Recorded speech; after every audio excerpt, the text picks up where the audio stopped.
เมื่อสภาพอากาศไม่เป็นใจ ไม่ว่าจะแดดออกหรือว่าฟ้าร้อง เฮ้ยวันนี้เหมือนฝนจะตกนะเนี่ยมันจะดีกว่าไหมถ้ามีร่มให้คุณยืมนี่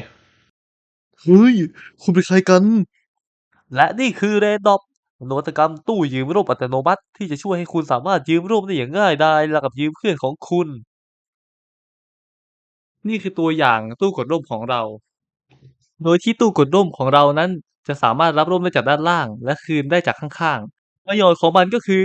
สะดวกไม่ต้องพกร่มเองประหยัดถูกกว่าการซื้อร่มใหม่และการยืมร่มยังประหยัดทรัพยากรอีกด้วย